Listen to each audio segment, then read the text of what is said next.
So I'll start recording. I see that there are a few colleagues who joined, so that's really great. So I'll see if I can try to, no, I'll maybe not share. Let me see, I might be able to share my, just a slide for you to have.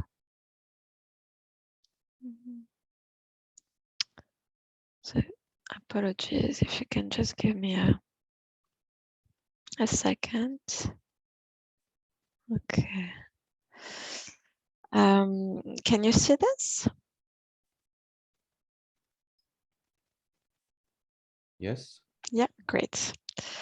Excellent. So so this is the breakout room, and I think we can start now. We have a few colleagues in the room. So perhaps we can do a very quick tour de table just to know who is around, who is there. So thank you first for joining this breakout room on the realization of child rights as a critical foundation to achieving the SDGs. So I'll ask, for each of you to briefly introduce themselves, and then for someone to volunteer to be our rapporteur. So over to Rana. I will go with the order that I have on my screen. Thanks. Yes, hello. My name is Rana Al-Zabi. I work for SOS Children's Villages in Jordan. Our mandate is to give alternative care for children and orphans who have no parental care. Great, thank you, Rana. Zaid? Hello, my name is Zaid. I'm from Jordan. I'm working with SOS Jordan as advocacy advisor. And thank you for this seminar. Great, thank you very much, Zaid. Rebecca? Hello, I'm from Ghana. My name is Rebecca. I am working with the policy and evidence section, and I'm working as a child rights monitoring specialist. Thank you. Excellent. And you are based in Canada, you said, Rebecca? Ghana. Ghana, sorry. Ghana. Okay, great, thank you. Over to Hannah, please. Hello, everybody. My name is Hanna Vysotsky, and I'm National Advocacy Advisor in SOS Children's Villages, Belarus, located in Minsk. Great event. Thank you for. Thank you very much, Hannah. Magali, please.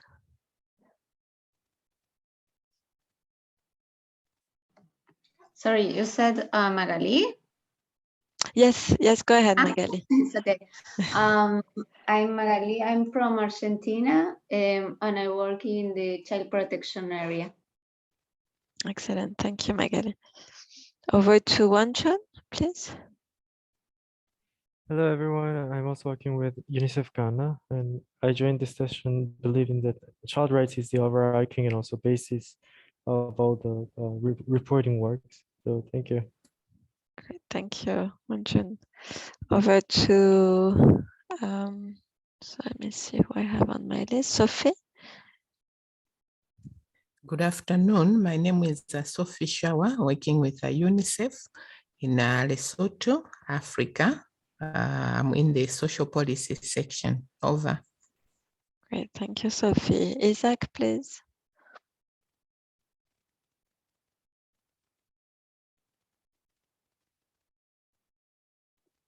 Okay, I can't hear Isaac.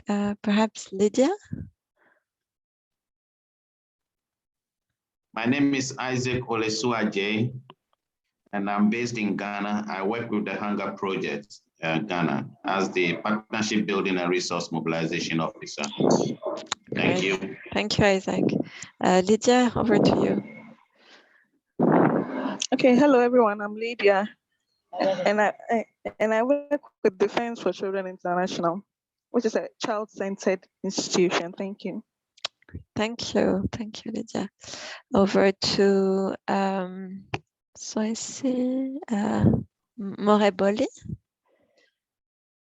followed by Latoya, please. Okay, good afternoon, everyone. My name is Martha Morebudi. I'm with SOS Children Villages in Lesotho. Thank you. I'm glad to be part of this team. Thank you. Thank you. Over to you, Latoya. Good day, everyone.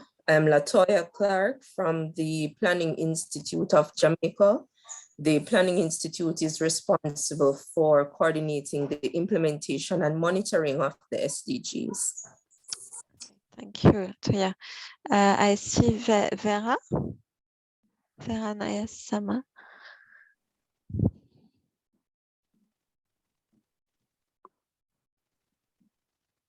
We cannot hear you. There might be an issue with the mic. Let's go to Dinara and then we go back to Vera.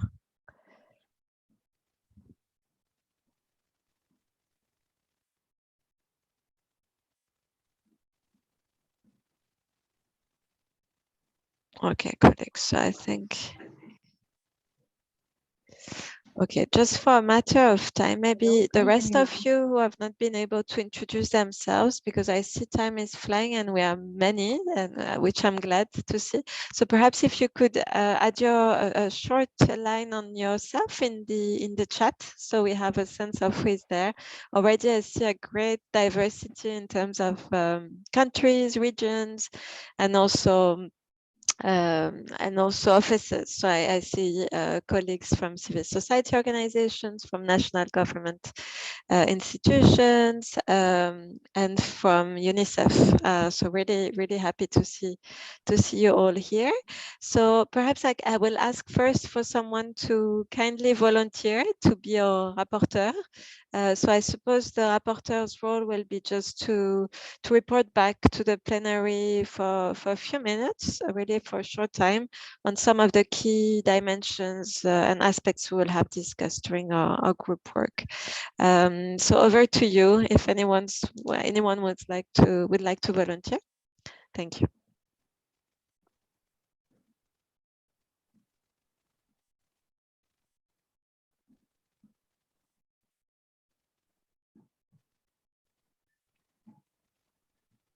Is there a courageous soul out there? And be reassured that will help you prepare for your points. Really, we'll come out of the breakout room with some clarity on what we want to report back. No one else? I could be. Anna, are you willing to do it? I'm ready. Excellent. Thank you very much, Anna, for doing so. Great, really appreciate it. So in terms of the theme, you have it in front of you. So I want to touch on the next slide, which is some of the questions I put together just for us to start brainstorming. But of course, we can go beyond that.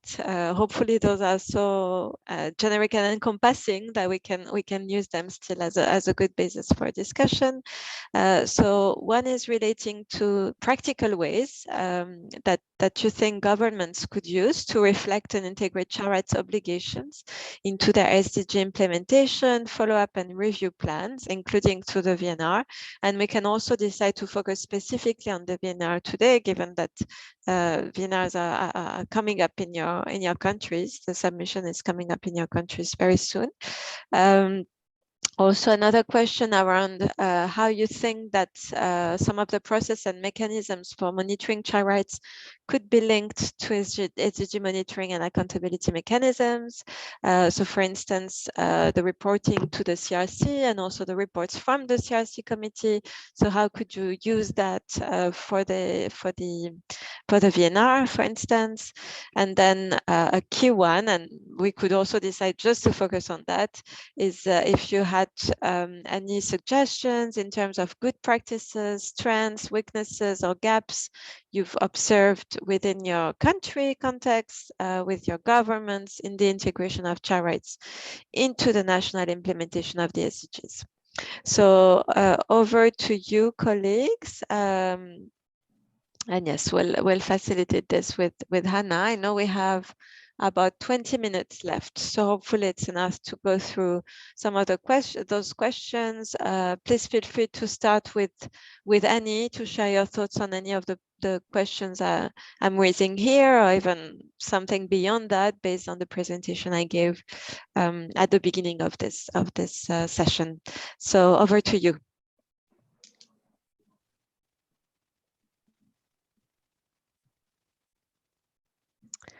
So I don't know if I see hands because I have, so let me see. Hannah, if you see any hands raised, please do. No, not as yet. Okay. So any thoughts, colleagues, on perhaps the practical ways that you would think governments could use to reflect child rights obligations into the VNR, given that those are upcoming in your different contexts? So any thoughts on that, on good practices that you've seen in other contexts, or potential gaps that you are foreseeing in relation to child rights integration into the upcoming VNR? Hello again, Manel. Yeah. Oh, sorry. Go ahead. I didn't raise my hand. It's fine, Veronica. So go ahead, and I see after you there will be Laura. So first Veronica and then Laura. Okay, thank you. I think one of the most practical ways that we can reflect the SDGs, the child rights obligations and frameworks in the follow-up and review is through data. That includes data disaggregation, presenter said, leveraging existing sources, reporting sources. So one of the approaches that Jamaica has looked at so far is to incorporate the results of an annual child research conference that is hosted through academia, as well as to leverage the reports on the Convention of the Rights of the Child, that is reports that are submitted through our Ministry of Foreign Affairs and Foreign Trade. So I believe one of those practical ways is to look at, one, how we disaggregate data, and also how we incorporate other sources of information that would have included the voices of children or discussions on issues that are affecting children within the country. Excellent. No, thank you so much, Veronica, for this. So I know we note, Anna, the data disaggregation as a key element, plus leveraging existing resources, including reports from the Committee on the Rights of the Child, for instance, or other reporting human rights mechanisms, and also making sure that we reflect the voices of children who would have been consulted throughout the process. And I suppose including children from the most marginalized groups, which is how we make it inclusive. So yeah, thank you very much, Veronica. That's very rich. So over to you, Laura, please. Thank you. Yeah, thank you. Hi, everybody. I think it would be very important to start and build on the lessons learned from the CRC reporting process, because what we have learned at the national level, the importance, and I work for the Italian National Committee for UNICEF, and we work on the governmental side for the governmental report, but we work also with the NGOs group, permanent group on the CSC, and we had some experiences around, we may say, the children's report. And please note that we know that also at the international level we have a voice also as an international organization. So we have many possibilities in places, and I think that only this comprehensive approach may help us in exploring all these possibilities. So keep in mind the importance of the reporting, of the follow-up and the implementation. We should mainstream children's rights perspective into specific activities around the SDGs, but also mainstreaming children's rights perspective in other plan, report, review process, etc. So I think that we should be able to take all together and implement, and we should implement an holistic approach to be in the framework of human rights. Thank you. Excellent. Thank you very much, Laura. So in terms of key points you're raising, and you are raising quite a number. So one is really to learn from lessons from the CRC reporting process, where you have, for instance, in your context, a report from the government, obviously, but also an alternative report from civil society, plus potentially a child report in some contexts. So really trying to have those different views reconciled, presented towards the reporting on the SDG implementation, and bring in that context a very holistic approach to child rights. So looking at child rights and the full spectrum, if I understood correctly. So thank you very much, Laura, for this. Points really well taken. Over to Wonjun, please. Thank you. I just wanted to add 2 points. Of course, it depends on country, the governance system and other legal system as well. But I think we can give a role as a child rights coordinator to certain departments or ministries. So for example, there could be some Department of Children under the Ministry of Gender and Children or other similar ministries. Also, national human rights institutions can bear the role as the child rights coordinator, because other ministries, when they're making their own reports, they could forget about the child rights or like pay less attention than it is needed. So those coordinators can be useful. And the second point is advocacy, which is quite a traditional way. So we have to keep reminding the governmental ministries, departments, and agencies that they need to mainstream child rights and also include child rights, not only disaggregate data, but also try to include perspectives of children and also have a look at child rights, and also the civil society to be vigilant observers on the child rights implementation and also monitoring by the government. Over, thank you. Thank you very much, Wonjun, for all of this. So key points again. So one is related to bringing in the relevant voices in terms of the coordination process at country level for the preparation of the reports. So bringing in the department that's focusing on child rights to be involved in the process. So yeah, that's really key.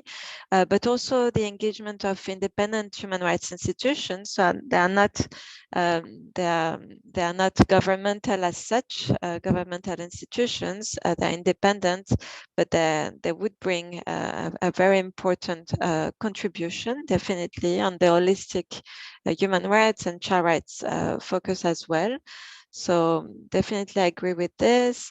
And then your second point related to, yes, the disaggregation, the bringing the perspectives of children, children's rights as a whole, so looking at children's rights comprehensively. So I think it's also a reminder of Laura and Veronica's points. And then CSOs as vigilant observers in the context of the overall SDG review implementation, but also the VNR in particular. So great, thank you for all those points, Wonjun. So let me see if we have any other hands raised. I don't see any at this point. So asking colleagues whether you would have any more suggestions to add to already this excellent points. No, so I don't hear any. I see Zaid. Sorry, Zaid, I hadn't seen you before. So I see Zaid, and let me check again if I see anyone else. Yes. Yeah, so go ahead, Zaid, please. Okay, I have one point. I'm talking about Jordan. The point by approving the Jordanian child law, and this is what we are trying to do now as SOS with the Jordanian government, and through this law, Jordanian child law, we ensure that there are children's rights that are recognized by the law. Mm-hmm. Thank you. Yeah, so making sure that legislation is really enacting child rights, recognizing or acknowledging the rights of children, and that's really a key. It's really key, and we've seen in the recent decades more legislation dedicated specifically to the realization of child rights. There are processes in many countries ongoing on legislative reform to make to either have a dedicated law on child rights or ensuring that child rights are reflected in sectoral laws. But we would all agree that it's definitely a good practice to have a dedicated child rights legislation that cuts across all the rights of children. So really exciting to hear about this development in Jordan. So yes, I think it's a good reminder for the need to have legislations, policies, but also and practices that are reformed and changed to make sure that they are inclusive of children's rights in a comprehensive manner. So I see Isaac. So Isaac, the floor is yours. Talking about data, since this data are gathered from varied and different sources, it may be important to standardize the tools that are used for gathering this data so that analysis will be easier. Thank you very much, Isaac. So I get from your point standardization of tools for gathering disaggregated data, and I suppose making sure that the data covers child rights across the board. I think when we look at data, it's also important to look at the data gaps, because often these gaps are revealing issues around children who are the most invisible in society, and the importance therefore to address that through more disaggregated data is crucial. So yes, data definitely a critical dimension. Over to you, Latoya. Thank you. Thank you.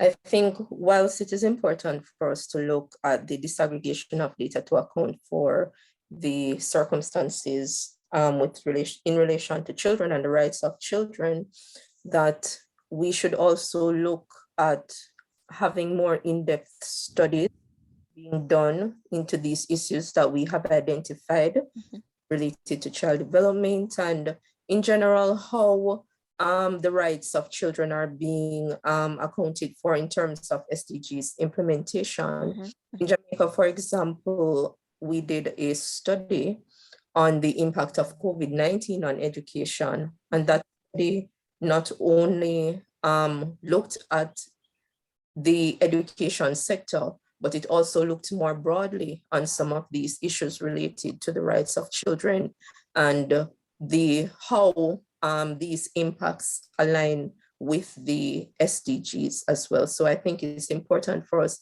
not only to identify the issues through data disaggregation, but also to delve a little bit more deeply into them through specific studies. Excellent. No, thank you very much, Latoya. That's a very good complement to other colleagues' interventions. So really looking into diving in on certain issues. So for instance, you mentioned the study that was conducted in Jamaica, but indeed looking at a study, for instance, on child rights in the context of the implementation of the SDGs at country level is definitely a great idea. I think what you were also referring to is not only looking at the disaggregation, but also looking at the drivers for the marginalization and vulnerability of children, and in addition to the manifestations. So in the context of the study you referred to, and I think in that context it's also important to look at children not as an homogeneous group. I don't know if we raised that earlier, but that's an important point probably. And also the fact that most often children do face intersectional discrimination. So for instance, discrimination that intersect because of based on their ethnicity or on their minority status or migration status and their gender and the disability. So I think that's also really important to look at children from that holistic point of view and at their rights, that in a way that they intersect. So that was more from me, I believe. But thank you so much, Latoya, for your very good points. So I think we're getting closer to the end. So unless someone wants to add, so maybe I'll ask for another, in case anyone else wants to add something.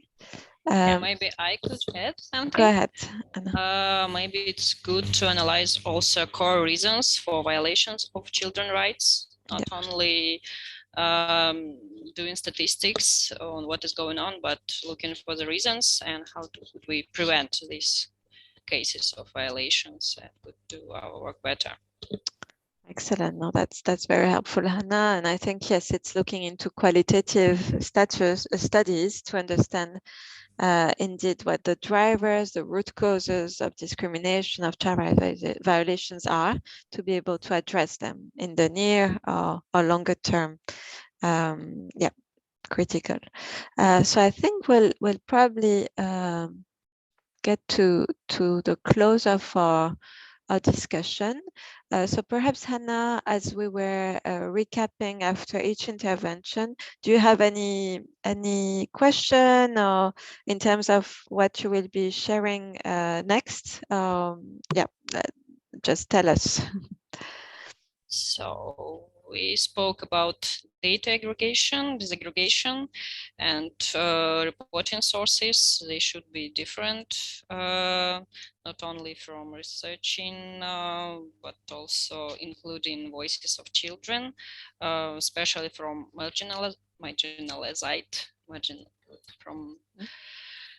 from groups of children left behind. Also, we see different sources of reporting, not only from governmental, but also from alternative organization and civil society. Also, we spoke about different systems at place, not only governmental system like child rights coordinator or special department on children's rights or ministries, but also independent institutions, and about advocacy about children's rights and visibility of children problems in general society. In some countries, it's very actual adoption of special children rights laws and legislation. So children rights in the center of policies in regions, and standardization of different tools and mechanism to make it data analysis is better.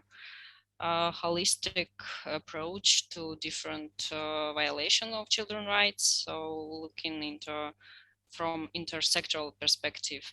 In some cases, children's rights or children could be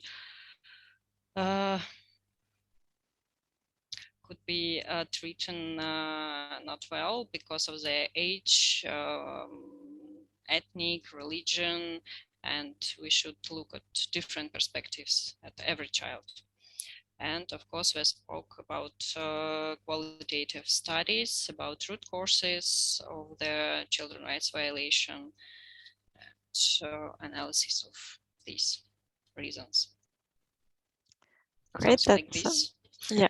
Maybe some additions. Yeah, that sounds good to me. I don't know if anyone has a burning.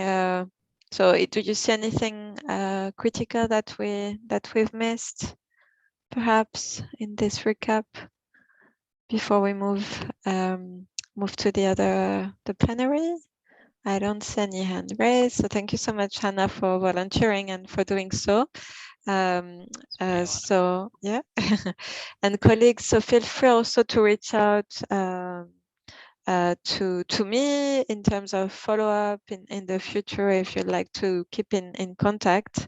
So I'll make sure to share my contacts, and you'll have them also in the package, I believe that colleagues, the organizers would have shared with you.